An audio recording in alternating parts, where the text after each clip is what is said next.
లేదు sir తెప్పించండి.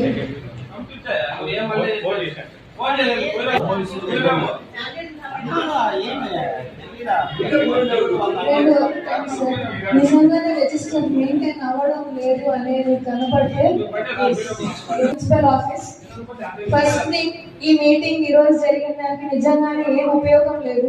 I want re meeting next week మీరే schedule చేయండి with proper agenda inform to every council member. అందరికి మీ మీ సమస్యలు పెట్టి ఈ రోజు మీటింగ్ నిజంగానే రద్దు చేద్దాము. రేపు ఒక మీటింగ్ ఇంకోటి సార్ అజెండా కూడా రద్దు చేసేయండి. అజెండా కూడా అయితే సార్ దాంట్లో ఏం లేదు.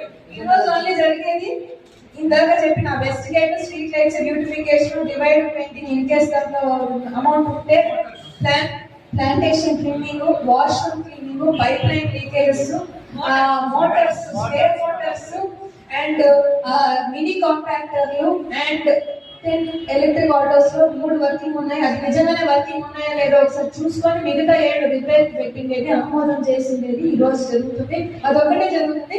Next meeting will be held next week. మీరు ఎప్పుడైనా డేట్ పెట్టండి, నేను వస్తాను.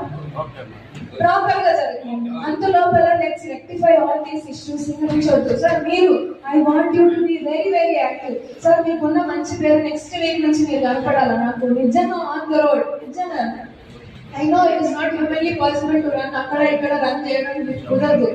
మీరు సాయం తీసుకోండి సార్. ఆ సచివాలయం staff, sanitation secretary, engineering secretary ప్రతి ఒక్కరిని అలొకేట్ చేసేయండి. కిందకి ప్రతి ఒక్కరిని దాని కింద ఇప్పుడు వర్కర్స్ ని ఎవరైతే వార్డుల కింద అలొకేట్ చేస్తారో లాస్ట్ టైం రిపోర్ట్ మీరు వాళ్ళ దగ్గర రిపోర్ట్ తీసుకోండి. మీకు ఈజీ అయిపోతుంది పని. వర్క్ చేయిద్దాం. ఇంత నుంచి ఇది వద్దు. ఈ రోజు మీటింగ్ నిజంగానే రద్దు. వద్దు. ఇంకేమైనా మీటింగ్ లో ఈ రోజు చెప్పాలనుకుంటే చెప్పండి. అది కూడా monthly twice first year second year కావాలి. అంతవరకు టెండర్ పోదు కాబట్టి మంత్ లో వీలు బట్టి ఎక్కువ టైమ్స్ పెట్టేసి వాళ్ళ సమస్య లేకోకుండా మనం first year second year continuously ఇచ్చేస్తే వర్క్ స్టార్ట్ చేయకపోతే అడుగుతారు. ఎందుకంటే